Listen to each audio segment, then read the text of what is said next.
Em Atos capítulo 16, nós encontramos, já no último versículo do capítulo 15, e o capítulo 16, principalmente o início, é quando começa aquilo que é chamado de a segunda viagem missionária do apóstolo Paulo. O livro de Atos, que é conhecido como Atos dos Apóstolos, é Atos do Espírito Santo, e esse texto deixa muito claro isto, porque quando ele sai na viagem, no início dessa viagem, ele chega a um lugar, Derbe e Listra. Na verdade, ele começa revisitando os lugares por onde ele tinha passado, e ele vai com Silas, ele deixa Barnabé por causa de uma discordância, mesmo na Igreja do Senhor, de vez em quando nós temos discordâncias, às vezes há algum conflito, mas isso não impede que a obra do Senhor continue e prossiga, porque a igreja, ela sempre vai existir, persistir, perseverar e vencer, porque apesar de terem homens, ela é do Senhor. E mesmo com algumas coisas erradas que fazemos, Deus sempre conserta e leva as coisas. Aquilo que podia ser um fim, tornou-se algo que cresceu mais ainda. Marcos vai com Barnabé para um lugar, Paulo continua com Silas, e o trabalho do Senhor prossegue. Ele sai de Antioquia, cidade que era a origem, a igreja original que tinha enviado aqueles missionários, e atualmente ela fica na fronteira entre a Síria e na Turquia, mas já no território turco hoje. Passa por Tarso, onde ele nasceu, e aí ele entra no que hoje é a Turquia.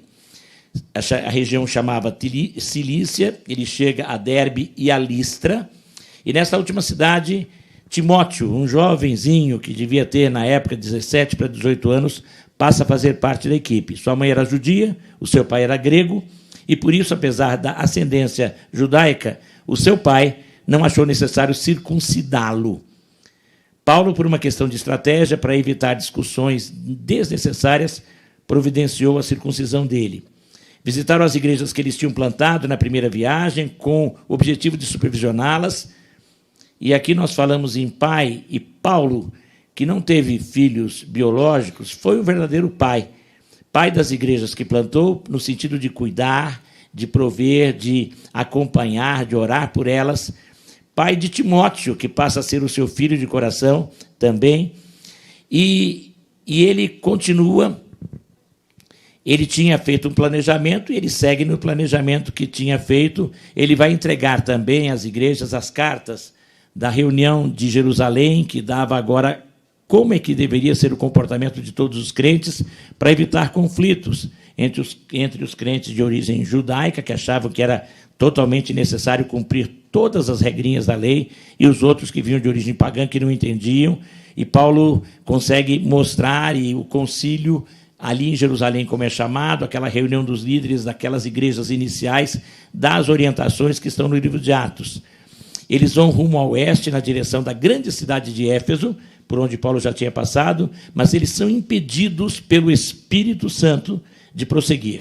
Eles partem para o norte, através da Mísia. Tudo hoje é Turquia, mas é mais para o norte. Mas o Espírito de Jesus, o texto diz, os impediu de testemunhar naquela região chamada Bitínia.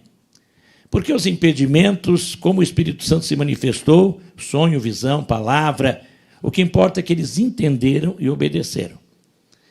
E ficou claro, porque aquilo foi o consenso no grupo. Quando Deus fala a alguém, ele confirma isso com os outros.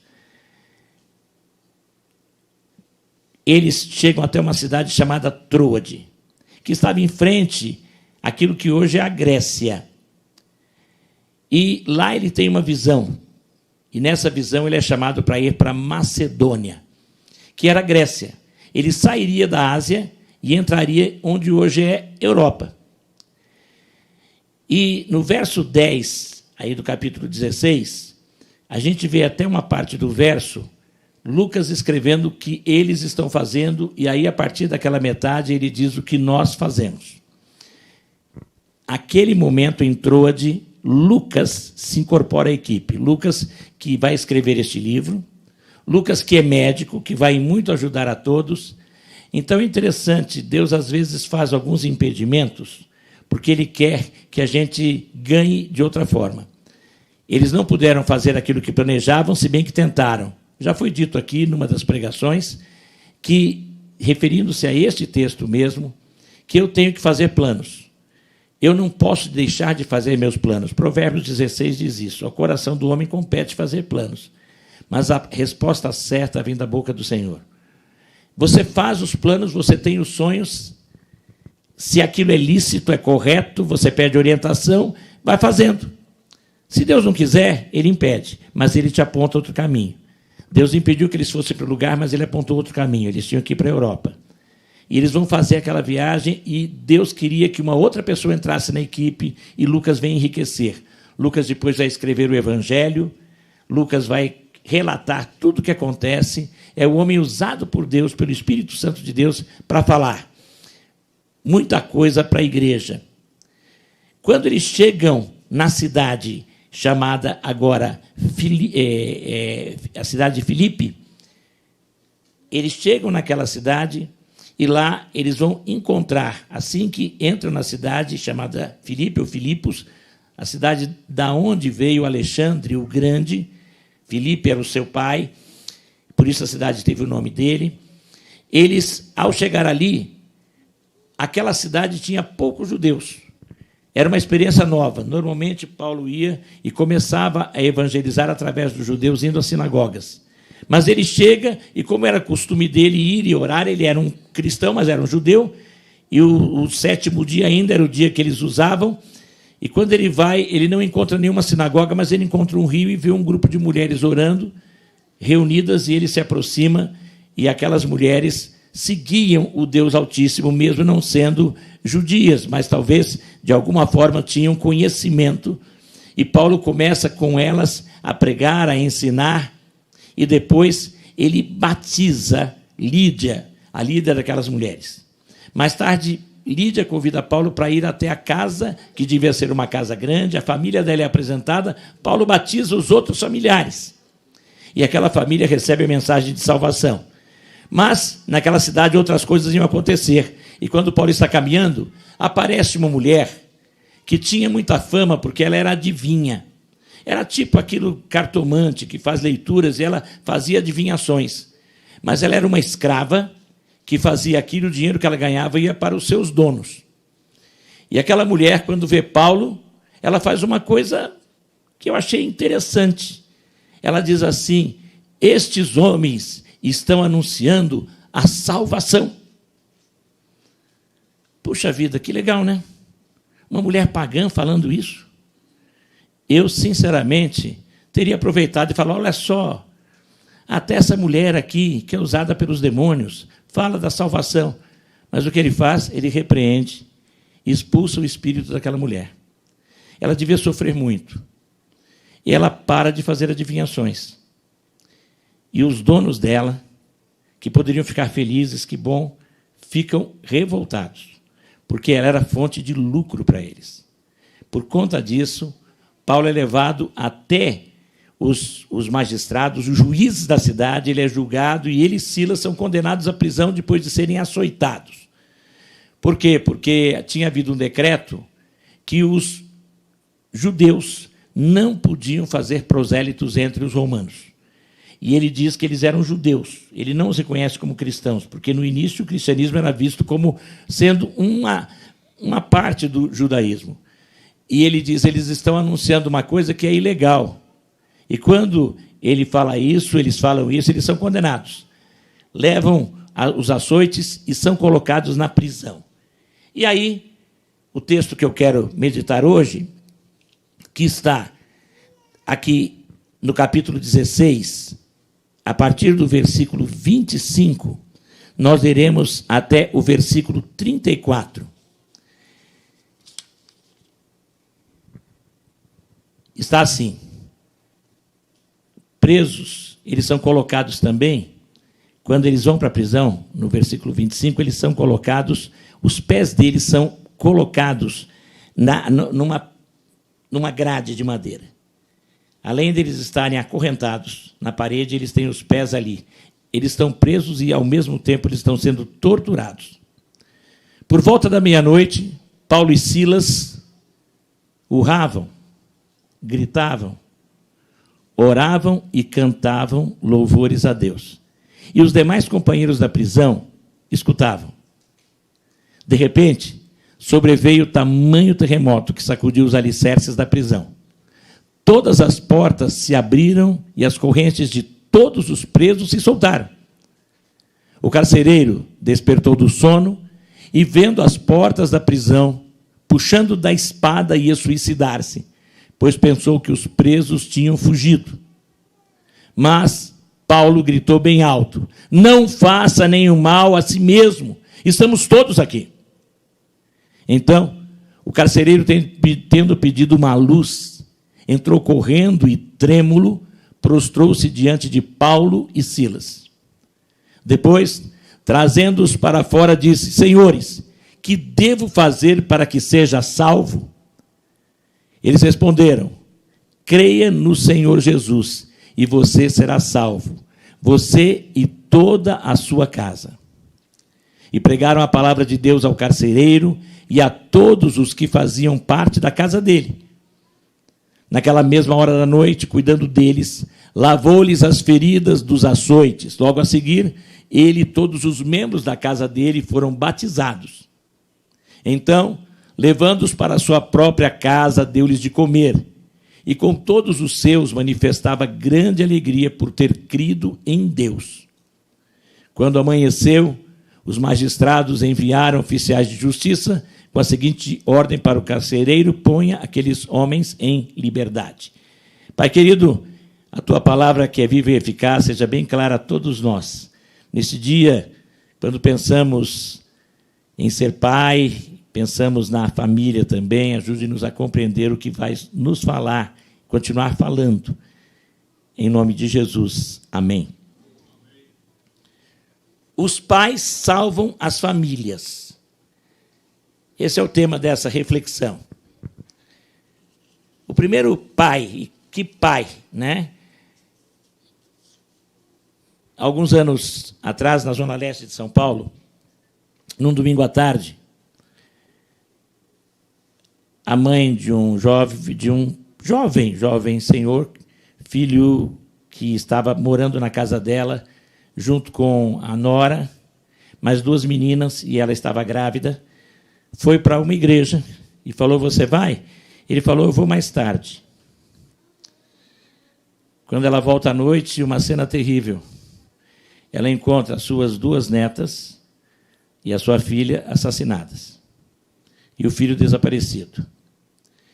2 dias depois, ele é encontrado debaixo de um viaduto com sinais de quem teria pulado, saltado do viaduto, suicidou-se. Pais salvam famílias.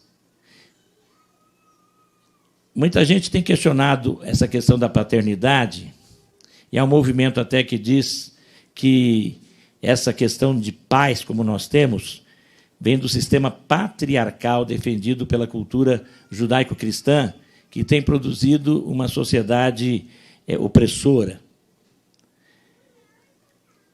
Na verdade, sabemos que, por causa do pecado, o plano original de Deus, que foi a família, conforme ele constituiu, com o homem, mulher e os filhos, foi distorcido. O plano original de Deus é que um homem conhecesse uma mulher, se unisse e ficassem juntos até que a morte os separasse, tivessem filhos e os criassem num ambiente de segurança, formando-os para que essa sociedade fosse segura também. No entanto, o pecado desvia e temos, infelizmente, famílias disfuncionais, principalmente por culpa de pais que não cumprem o seu papel, e temos que reconhecer isso. Mas o mundo precisa de pais. E quando eu falo em pais aqui, eu quero falar do primeiro pai, que já foi mencionado pelo Roberto. O primeiro pai que eu quero destacar é Deus. Deus Pai. Deus é o pai verdadeiro e ele tem que ser o modelo para todos os pais. É o pai que nos ama como se fosse uma mãe. A Bíblia diz até que Deus amamenta em um determinado momento, porque ele usa essa figura. É um pai pleno e completo, que cuida, que acalenta, que supre as necessidades, mas que também disciplina, que ensina, usando diferentes metodologias que podem parecer até estranhas. Deus, o pai de Barnabé, Deus, o pai de Paulo e Silas, parece que os abandonou.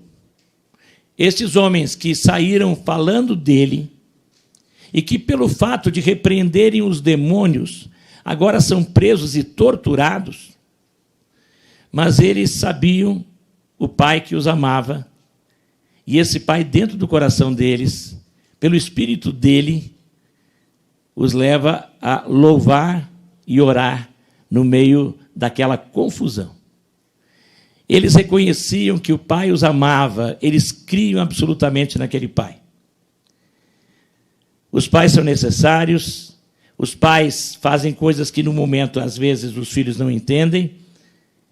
Agora, os filhos ajudam os pais se os filhos, ao invés de questionar tanto, soubessem agradecer e confiassem, dizendo: eu não estou entendendo agora, mas o meu pai me ama e ele faz o melhor. Eu vou obedecer. Mesmo quando ele diz não. Mesmo quando ele diz não para um namoro, que ele está vendo que pode não dar certo. Quando ele diz não para uma amizade, que ele entende que pode ter problemas. É difícil aceitar o não. Não, não é assim, porque meu pai não manda no meu coração.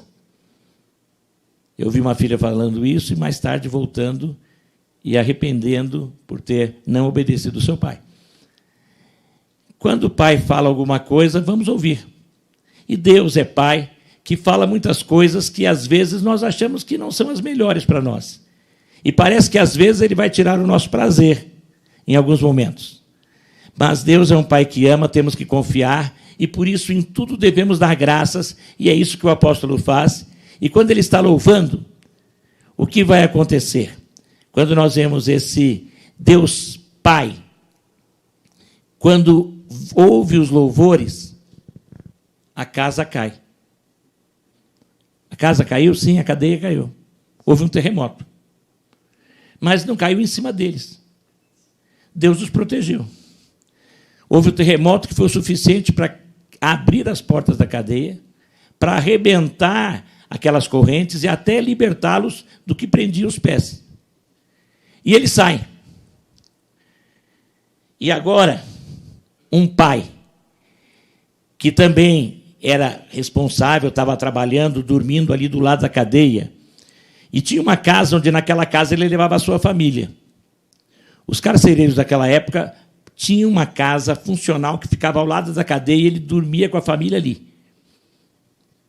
E aquele homem, quando ouve, é o carcereiro, e a gente vê lá no versículo 27, o carcereiro despertou do sono e, vendo abertas as portas da prisão, puxando da espada, ia suicidar-se, pois pensou que os presos tinham fugido.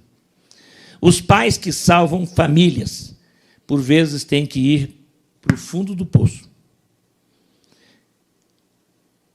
Brian, um canadense, eu ouvi essa história há algum tempo atrás, ele foi transferido pela empresa mais para o norte do país, uma região muito fria.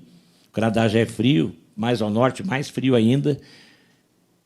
O salário é maior, porque pouca gente quer ir para lá. E ele foi e deixou a família na província dele, lá no Canadá são províncias. E quando ele chega naquele local, ele conhece amigos, e de noite fazer o quê? Não tinha muito o que fazer. Ele vai para o bar. E lá no bar, ele começa a jogar, e ele, que tinha uma vida mais de uma igreja mais conservadora, não tinha o costume de beber, mas lá ele aprendeu a beber, porque diziam que a bebida aquecia. É bom para combater o frio. E ele começa a beber, a beber, a beber, só que ele começa a gostar demais da bebida. Daqui a pouco aparece uma colega de trabalho que começa a beber junto com ele, e daqui a pouco ele está tendo um relacionamento com aquela colega, e os problemas começam a se acumular. Resumindo, o Brian é até dispensado da empresa, mas não volta para casa, vai morar com aquela mulher. A sua mulher fica, quando sabe, profundamente decepcionada, mas a mulher de Brian nunca deixou de orar por ele, nunca o deixou. Mas a vida de Brian só vai caindo, caindo, caindo, e até aquela, a princípio, tão querida amante o abandona. E Brian fica sozinho, e quando uma hora ele vê, ele não tem mais solução, Ele vai para a sarjeta, quase morre de frio, e é levado por uma pessoa que era de uma igreja daquela cidade. E aquela pessoa, depois de ajudá-lo, começa a conversar com ele, e ele se lembra de tudo aquilo que ele recebeu na infância, até na juventude. E Brian diz para ela, literalmente, foi aí que eu vi essa frase, eu cheguei no fundo do poço, e a pessoa disse para ele, então agora olha para cima, tem luz lá em cima.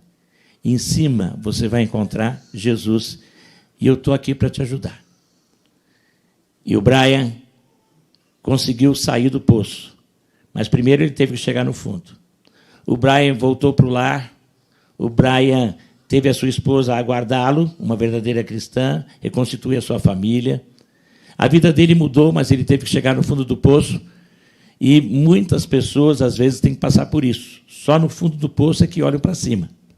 Aquele homem estava no fundo do poço. Ele não via solução e ele quer tirar a vida. Porque, na época, os carcereiros pagavam com a vida pela fuga dos seus prisioneiros. E ele vai ser melhor eu me matar, porque eu me mato, todos veem que eu não ajudei em nada, e a minha família vai ser poupada, porque, às vezes, a família também acabava sendo penalizada por causa da fuga dos presos, que ele tinha que cuidar com a própria vida. Mas, quando chega ali, os pais que salvam famílias, eles querem realmente salvar, eles têm que ouvir bons conselhos. Brian ouviu um bom conselho e aquele carcereiro ouviu o bom conselho. Ele foi humilde, ele se prostrou perante aqueles homens. Provavelmente ele ouviu os cânticos, provavelmente ele ouviu a oração, porque dizem que as casas dessas casas funcionais eram construídas do lado, eram casas geminadas à prisão. E ele provavelmente ouvia alguma coisa. Tanto é que ele reconheceu quem liderava, quando ele vê Paulo falando. Ele se prostra. Brian ouviu o bom conselho e aceitou. Qual lugar que você vai ouvir bons conselhos? Onde se prega a palavra de Deus. Na igreja. Você vai ouvir bons conselhos quando você abre a Bíblia e ouve a Bíblia. Não apenas a ler. Não apenas abre a Bíblia como um livro mágico, buscando aqui como alguns fazem, né? Deus mandou eu abrir aqui e põe o dedo e lê a primeira mensagem. Cuidado. Um rapaz que fez isso uma vez, ele, quando abriu, estava lá escrito, Judas, tomando uma corda, foi enforcar-se. Ele fechou a Bíblia, ficou preocupado. Ele se ajoelhou, estendeu o dedo de novo, abriu e estava escrito, vá tu e faze o mesmo. Ele repreendeu o dedo. Ele abriu novamente a Bíblia e, quando ele apontou, estava escrito, o que tens de fazer, faze-o depressa. Ele quase joga fora a Bíblia. Mas eu acho que ele aprendeu depois a estudar a Bíblia. A Bíblia é para se estudar, para se ouvir, para se aconselhar, e você tem que, com seriedade, ir a ela. Você tem que abri-la realmente desejando ouvir o que Deus diz. Isso serve para quem não tem o contato com a Bíblia e para quem já tem contato com a Bíblia há muito tempo. Quantas vezes, e nós temos um trabalho de discipulado em nossa igreja chamado Cada Homem é um Guerreiro, que o que mais enfatiza é que você ouça a palavra de Deus todo dia e não apenas leia mecanicamente, mas você pare e faça perguntas. E eu digo, não faça perguntas ao texto. Quando você lê o texto, faça perguntas a Deus, porque foi Ele que inspirou aquele texto. Perguntas simples como, o que o Senhor está me dizendo? Que mandamentos tem esse texto? Que promessas ele tem? Que pecado eu devo deixar? Como eu posso aplicar isso hoje, agora? O que eu entendo de novo de Deus aqui? Perguntas básicas que você pode fazer e faça para Deus, e Deus vai lhe responder. Quando você, com fé, quer ouvir. Porque os pais verdadeiros que salvam as famílias, eles vão ouvir os bons conselhos. Eu não sei como estão as famílias aqui. Talvez alguns pais, como nós ouvimos na oração inicial, estão aqui e muitos preocupados, tensos, talvez não conseguiram reunir todos os filhos. E alguns filhos aqui que também têm mágoas de seus pais. Mas nós precisamos de pais, e falo principalmente aos filhos homens. Eu já ouvi um filho homem dizer, eu nunca vou me casar, porque eu não quero decepcionar os meus filhos, por isso eu não quero ter filhos. Se você não faz isso, outros muito piores farão, e os filhos continuarão a vir.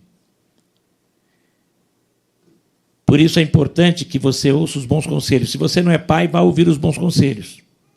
E você que é filha, ouça os bons conselhos e transmita ao seu pai. Você que é esposa, ouça os bons conselhos da palavra de Deus e transmita ao seu esposo. E estimule-o a ler e leia com ele a Bíblia se ele não está fazendo isso. Ao homem cabe a liderança do lar até no culto doméstico.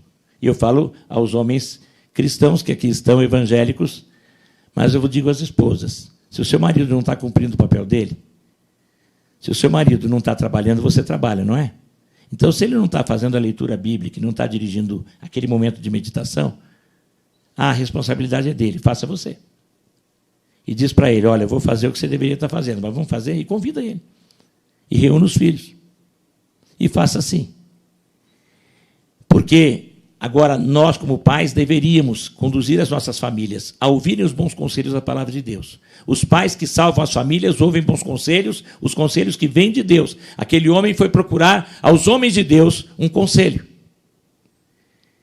E qual foi o conselho que ele procurou? Os versículos 28 e 29 declaram a pergunta que ele faz. Paulo grita, não faça nenhum mal. E ele pergunta, no versículo 30, depois trazendo-os para fora, disse, senhores, que devo fazer para que seja salvo? Eles responderam, creia no Senhor Jesus e você será salvo, você e toda a sua casa. E pregaram a palavra de Deus ao carcereiro e a todos os que faziam parte da casa dele. Naquela mesma hora da noite, cuidando deles, lavou-lhes as feridas dos açoites. Logo a seguir, ele e todos os membros da casa dele foram batizados. Os pais que salvam as famílias têm que ser salvos pelo Deus Pai. Você quer salvar a sua família, você tem que ser salvo. Quando seminarista, fui uma vez numa cidade do interior, começando uma pequena igreja, e andando na rua, fui promover uma EBF, e ali encontrar criança era fácil, e na época os pais não tinham nenhuma preocupação, quem chamasse as crianças eles deixavam ir. E quando eles souberam o que eu estava fazendo, eu lembro de um pai que um dia me parou na rua e falou assim, olha, meu filho não está querendo vir, mas eu autorizo o senhor a ir lá, puxar o filho lá de dentro e levar ele. Eu falei, olha, vai ser mais fácil se você pegar na mão dele e for com ele. Ele vai seguir você. Muita gente tem terceirizado a educação cristã e a educação religiosa para as igrejas, para o ministério infantil. Mas, na verdade, a educação cristã começa dentro do lar e o pai, como eu já disse aqui, tem que liderar. Mas, para isso, ele tem que ser salvo. O que é ser salvo? A palavra salvo, no grego, é soteros, salvação, e ela tem o significado de libertação, de redenção.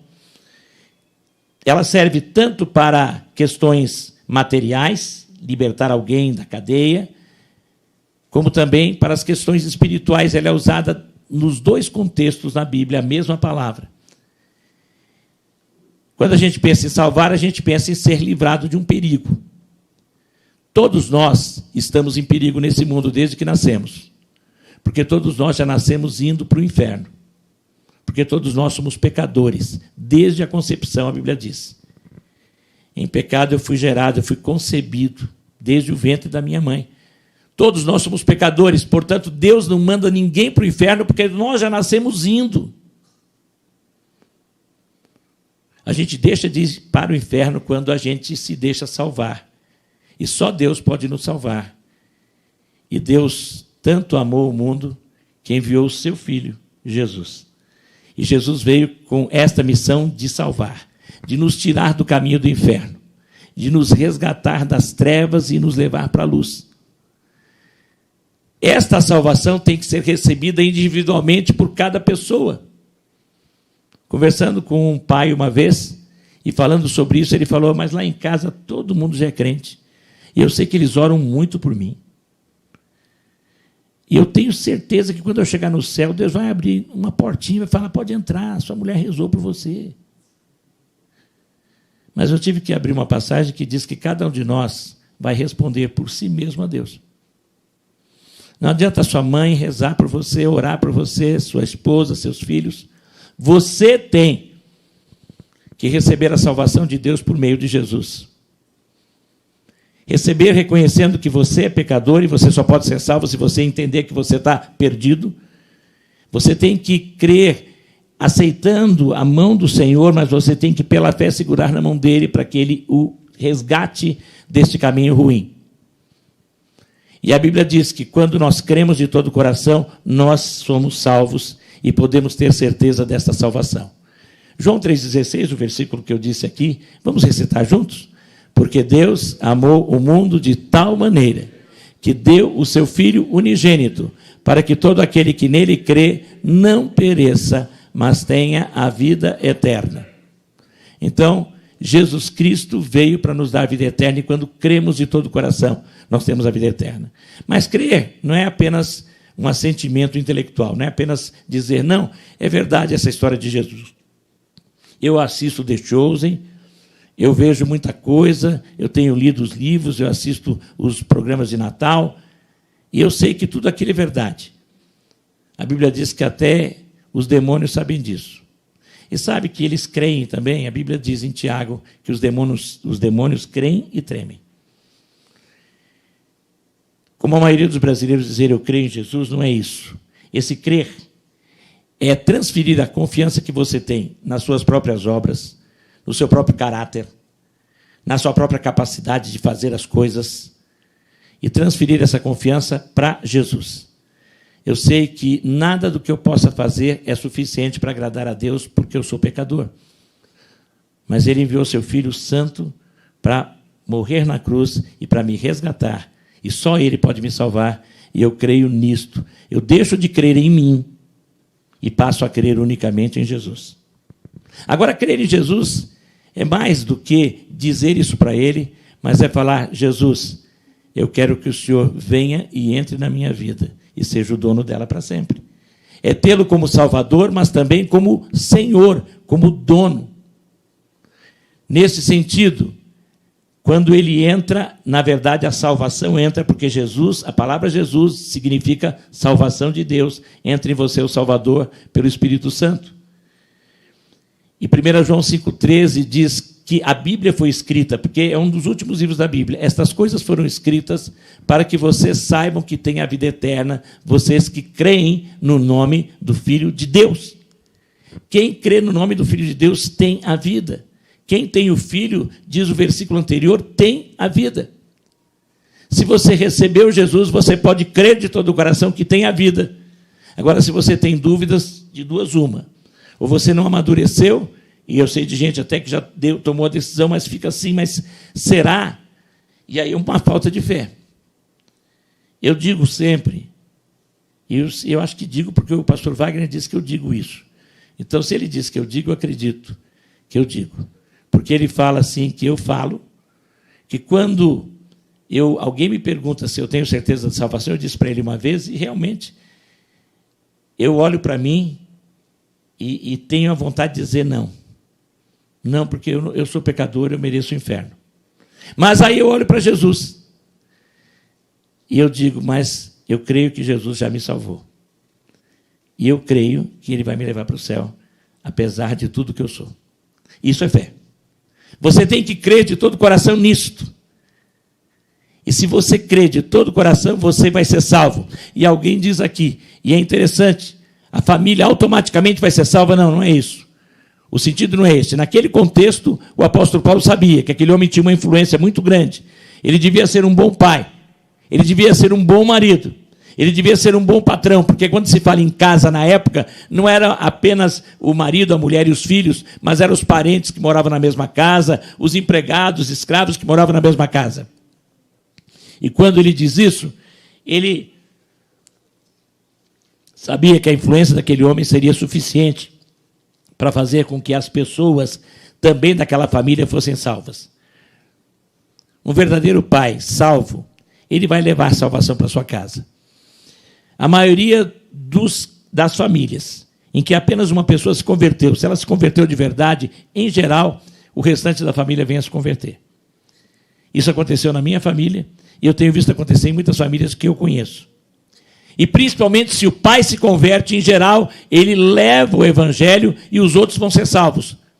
Por isso, pai, não fique esperando a sua esposa tomar uma decisão se você ainda não tomou a decisão. Tome você e diga: eu quero a salvação de Jesus. E se sua esposa tomou a decisão, você tem que tomar também, porque você sabe que só Jesus pode salvar. Aceite a salvação. E você que já aceitou Jesus, creia que você é salvo e você tem, pelo poder do Espírito Santo, o poder e a autoridade para anunciar essa salvação a outras pessoas, começando na sua própria casa, espalhando pelos seus parentes, pelos demais da família.